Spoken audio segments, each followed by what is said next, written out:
참 좋은 날입니다. 어스틴 주님의 교회 매일 말씀 묵상에 오신 여러분을 환영합니다. 말씀을 통해 샘솟는 하나님의 은혜를 경험하시길 바랍니다. 오늘은 어제보다 더 행복한 하루가 될 것입니다. 안녕하세요 성도 여러분, 7월 21일 목요일 말씀 묵상 시작하도록 하겠습니다.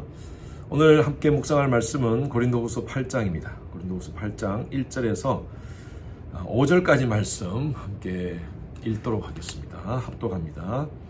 형제들아, 하나님께서 마게도냐 교회들에게 주신 은혜를 우리가 너희에게 알리노니 환난의 많은 시련 가운데서 그들의 넘치는 기쁨과 극심한 가난이 그들의 풍성한 연보를 넘치게 하게 하였느니라. 내가 증언하오니 그들이 힘대로 할 뿐 아니라 힘에 지나도록 자원하여 이 은혜와 성도 섬기는 일에 참여함에 대하여 우리가 간절히 구하니 우리가 바라던 것뿐 아니라 그들이 먼저 자신을 주께 드리고 또 하나님의 뜻을 따라 우리에게 주었도다. 사도 바울은 고린도전서 16장의 이 헌금에 대한 얘기를 하고 또 오늘 이 8장, 9장 거쳐서 계속 연보에 대한, 헌금에 대한 얘기를 합니다. 여러분, 연보와 헌금의 차이가 뭔가? 연보의 연자는요, 버릴 연자고 보자는 도울 보자입니다. 도우는 목적으로 물질을 주고 잊어버린다는 그런 의미가 있습니다. 헌금이라는 뜻은요, 헌자는 드릴 헌자입니다. 그리고 금자는 돈 금자입니다. 그래서 돈을 드린다는 그런 의미가 있죠. 과거에는 연보라는 말을 많이 쓰다가 요즘에는 헌금이라는 그런 단어를 많이 씁니다. 어쨌든 간에 목회자로서 교회에서 이 헌금에 대한 얘기를 하는 것, 특별히 설교 때 헌금에 대한 설교를 하는 것은 참 부담스럽고 또 성도들 가운데서도 불편해 하시는 분들이 있습니다. 그러나 성경은요, 여러 부분에 하나님께 물질을 드리는 것에 대해서 언급하고 있고요. 그리고 하나님께 물질을 드림으로 말미암아 주시는 하나님의 복, 은혜를 하나님께서 말씀하고 있습니다. 그래서 목회자 입장에서는요, 참 이게 불편한 진실입니다. 얘기 안 할 수도 없고 그렇다고 해서 너무 강조해도 안 되고 참 그런 것이 바로 이 헌금에 대한, 연보에 대한 말씀인 것 같습니다. 사도 바울은 그 당시에 여러 마게도냐 지역의 교회를 다니면서 연보를 독려했습니다. 그 연보의 목적은 예루살렘 교회에 극심한 가뭄이 생겼습니다. 그래서 예루살렘 교회가 많이 힘들다는 소식을 듣고 사도 바울이 이렇게 연보를 모으기 시작한 것입니다. 이것이 고린도 교회에 전해지면서 사람들이 오해를 하기 시작합니다. 사도 바울이 개인의 어떤 목적을 가지고 또 어떤 착복하기 위해서 저렇게 돈을 모으는 것이 아닌가. 항상 그렇죠. 좋은 일을 하기 위해서 하면 또 그것을 부정적으로 바라보는 사람들이 있지 않습니까? 그런 교회 안에 몇몇 사람들, 부정적인 생각을 하고 있는 몇몇 사람들을 권변하고 또 고린도 교회도 함께 이 연보에 동참하기를 그런 바라는 마음에서 사도 바울이 오늘 이 서신서를 통하여 이 말씀을 나누고 있습니다. 동일하게 이 말씀은 오늘날 우리 교회들에게 주시는 말씀입니다. 헌금에 대해서 부정적인 생각을 가지고 있는 분들이 있으세요. 그러나 교회 모든 행정과 또 교회 모든 사역들은요, 성도들의 헌금에 의해서 그렇게 운영되어지고 있습니다. 사역자들의 사례도 마찬가지죠. 오늘 우리는 이 말씀을 통하여서 왜 우리가 헌금을 해야 되는지, 또 헌금은 어떤 마음으로 해야 되는지에 대해서 함께 말씀을 나누고자 합니다. 2절 말씀 한번 보십시오. 환난이 많은 시련 가운데서 그들의 넘치는 기쁨과 극심한 가난이 그들의 풍성한 열보를 넘치게 하게 하였느니라. 이 마게도냐 지역의 교인들의 어떤 경제적인 상황도 녹록지 않았다는 것입니다. 참 이 말씀에 보면 많은 시련, 환난의 많은 시련이라고 되어 있죠. 그리고 극심한 가난이라고 했습니다. 여러 가지 많은 환난이 있고 또 극심한 가난 가운데서도 이들은 2절 보십시오. 넘치는 기쁨, 또 2절 마지막에 보면 풍성한 연보, 그렇게 표현되어 있습니다. 환난 가운데서, 가난 가운데서 그들은 넘치는 기쁨으로 하나님께 연보를 했다는 것입니다.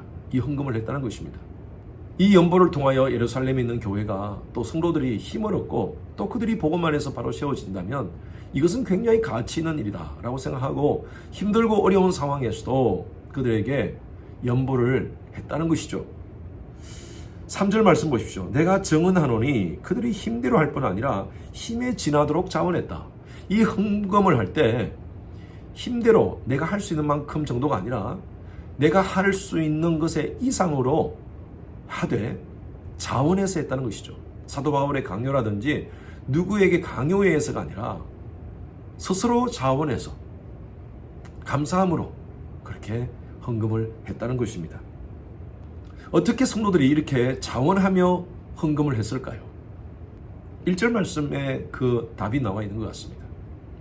형제들아, 하나님께서 마게도냐 교회들에게 주신 은혜를 우리가 너희에게 알리노니. 여러분, 이 은혜가 뭡니까? 카리스입니다. 카리스. 헬라말로 카리스인데 이 카리스는 바로 선물입니다. 여러분, 우리에게 가장 큰 선물이 누굽니까? 바로 예수 그리스도십니다. 우리에게 은혜는 바로 예수 그리스도십니다. 지난주에 제가 설교 때 말씀드렸다시피 우리가 은혜 받았습니다.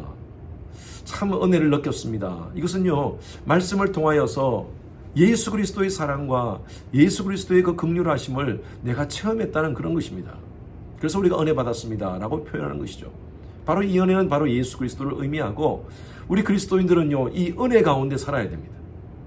죄로 인한 영원한 사망에서 예수 그리스도의 보혈의 피로 말미암아 십자가 사건으로 말미암아 영원한 생명을 얻었다는 것이죠. 요한복음 5장 24절 말씀 자주 제가 인용하지만 나 보내신 이를 믿는 자는 영생을 얻었고 심판에 이르지 아니하나니 사망에서 생명으로 옮겼느니라. 여러분, 예수를 믿음으로 말미암아 사망에서 생명으로 옮겼다는 이 사건, 바로 이 사실 때문에 우리는요 크리스찬으로 사는 것입니다. 우리 삶 가운데 가장 소중하고 가장 가치 있는 것이 바로 영생입니다. 이보다 더 큰 가치가 없습니다. 이 땅의 삶이 다라면 우리는 참 허무한 인생을 살고 있는 것이죠. 존재하지 않는 그런 영생을 믿고 살기 때문입니다. 그러나 우리는요, 성경을 통하여서 분명한 이 영생의 가치를 알고 있습니다. 이 땅에서의 삶은 잠깐의 삶입니다. 우리가 계속 6장, 7장 이 말씀을 통하여서 묵상하는 것과 같이 우리는요, 짧은 인생을 살아갑니다. 우리가 추구할 것은 이 땅에서의 가치, 돈, 명예, 권력, 외모, 어떤 소유, 이것을 추구하며 살아가는 존재가 아닙니다. 영원한 가치를 추구하며 영생을 소유한 자로서 삶을 살아가는 것이죠. 그렇다면 하나님께서 가장 기뻐하는 일, 하나님께서 가장 원하시는 일이 뭔가? 하나님이 가장 기뻐하시는 일이 뭘까요?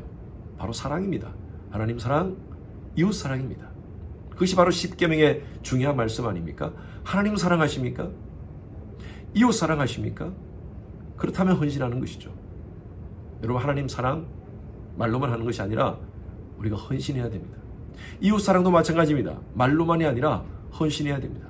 우리가 헌신할 수 있는 방법 여러 가지가 있지만 그 중에 하나가 바로 나의 물질을 드리는 겁니다. 하나님께 드리는 겁니다. 하나님 나라를 위해서, 복음을 위해서, 하나님이 기뻐하는 그리스도의 몸된 교회를 세우는 일에 우리가 우리의 물질을 드리는 것이죠. 뿐만 아니라 이웃사랑, 내 주위에 힘들고 어려운 자들을 돌아보며 그 사랑을 실천하는 것, 물질로. 이것이 바로 우리가 헌금하는 이유고요, 또 헌금하는 목적입니다. 하나님을 사랑하지 않는 자는요, 헌금의 이유가 없습니다. 하나님의 존재를 인정하지 않는 자들은 헌금하지 않습니다. 왜? 그 가치를 모르기 때문입니다. 그러나 하나님이 분명히 살아계시고 우리 삶 가운데 사명을 주신 것을 우리가 분명히 안다면 하나님 사랑과 이웃 사랑을 실천하기 위해서 우리는요, 주일 헌금, 주조 헌금, 11조, 그리고 성교 헌금, 각종 헌금을 드린다는 것이죠. 우리가 하나님 나라를 위해서 우리의 물질을 드릴 때 눈치 보면서 사람 의식하면서 인색하게 억지로 그렇게 드리지 맙시다. 하나님은요, 그렇게 드리지는 물질 받지 않으십니다. 기쁨으로, 감사함으로, 구원의 감격으로 하나님께 드립시다. 누가복음 6장 38절에 보면요, 주라, 그리하면 너희에게 줄 것이니 곧 후히 되어 누르고 흔들어 넘치도록 안겨주리라. 너희의 그 헤아림으로 너희도 헤아림을 받도록 할 것이라. 여러분, 이 말씀이 무슨 말씀이냐 하면요, 우리가 하나님 나라를 위해서, 복음을 위해서, 교회를 위해서 우리가 물질로 섬기면 하나님께서 주신다는 것이죠. 그런데 하나님은 째째하게 주시지 않는다는 것입니다. 채워서 혹시나 공간이 있을 것 같아서 흔들어서 꽉꽉 눌러가지고 우리에게 채워주신다는 것이죠. 너희의 그 헤아림으로 너희도 헤아림을 받는다. 이 말씀은요, 이 헤아림이라는 것은, 이 헤아림의 헬라어는요, 메트로입니다. 메트로. 이런 메트로 아시죠? 노래할 때 박자를 딱딱 맞추는 것을 메트로놈이라고 그러지 않습니까? 우리가 다른 사람에게 베푸는 것을 청량하는 대로 하나님께서 우리에게 베풀어 주신다는 것이죠. 저는 분명히 믿습니다. 하나님 나라와 의를 구하는 자에게 하나님께서 영적인 복을 주시리라 믿습니다. 뿐만 아니라 육적인 복도 여러분들에게 주시리라 믿습니다. 전 여러분들이 11조 생활을 바르게 했으면 좋겠습니다. 꼭 11조를 해야 되나요? 구약에는 11조라는 말이 있습니다. 그러나 신약에는 11조라는 말이 없습니다. 그건 구약적인 율법 아닙니까? 그래서 굳이 11조를 할 필요가 있습니까? 그건 신약에서는 없어진 겁니다 라고 말씀하시는 분들이 있어요. 절대 그러지 않습니다. 여러분, 구약에는 11조를 요구했지만요, 신약에는요, 우리의 전 삶을 요구하고 계십니다. 너희 몸을 하나님이 기뻐하시는 거룩한 산 제사로 드리라. 이것이 너희의 드릴 영적 예배니라. 신앙이라는 것은요, 우리의 삶의 주권이 하나님께 있음을 고백하는 것이고 인정하는 것입니다. 여러분, 우리 삶의 주권이 하나님께 있다고 인정한다면 내가 가지고 있는 소유, 내가 가지고 있는 건강, 내가 가지고 있는 모든 명예, 권력 다 하나님의 것으로 인정한다는 것이죠. 내가 심지어 내 자녀까지. 이 땅에서요, 내 것은 없습니다. 잠시 쓰다가 가는 것입니다. 물질도 마찬가지고 여러분 집도 차도 마찬가지예요. 나의 모든 소유를 하나님의 것으로 인정하는 것, 그것이 바로 신앙생활입니다. 그 중에 한 부분들을 우리가 정해서 하나님께 드리는 거예요. 하나님 사랑 표현, 이웃 사랑 표현으로요. 저희 교회에 힘들고 어려운 자들을 섬기는 분들이 참 많습니다. 그분들의 삶이 그렇게 풍성한 건 아니에요. 제가 알아요. 그럼에도 불구하고 자신의 것에서 떼어서 이웃을 섬기고 교회를 섬기는 그런 귀한 성도님들이 참 많습니다. 너무 감사해요. 우리 성도님들 누르고 흔들어 꽉꽉 채워주시는 하나님의 복을 마음껏 누리시는 여러분 되시기를 주님의 이름으로 축원합니다. 주님 감사합니다. 오늘 우리의 헌금생활에 대해서 한번 묵상했습니다. 바르게 하나님께 드리고 있는지, 기쁨으로 감사함으로 구원의 감격을 가지고 하나님께 우리에게 주신 물질을 드리고 있는지 우리가 다시 한 번 더 생각합니다. 인색하거나 억지로 하지 않게 하시고 기쁨으로 감사함으로 하나님께 드릴 때 주시는, 꾹꾹 눌러서 흔들어 채워주시는 하나님의 복을, 이 땅에서의 복을 마음껏 누리는 저희들 되게 하여 주시옵소서. 감사드리며 살아계신 예수 그리스도 이름으로 기도드렸습니다. 아멘. 오늘 목요일 기도 제목으로 함께 기도하겠습니다.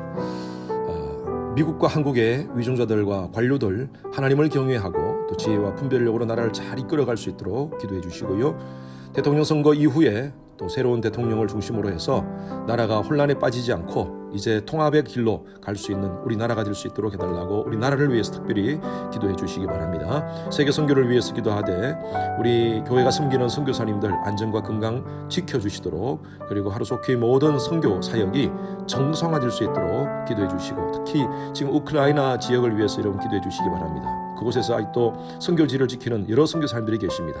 선교사님들의 안전과 또 그들의 사역 위에 하나님께서 불쌍히 보시고, 또 이 모든 상황이 평화롭게 모든 것들이 다 끝날 수 있도록 해달라고 기도 부탁드립니다. 우리 선교사님들 위해서 기도하실 때에 윤성철 선교사님, 또 김영수 선교사님, 김영섭 선교사님 사역을 위해서 함께 기도하시겠습니다.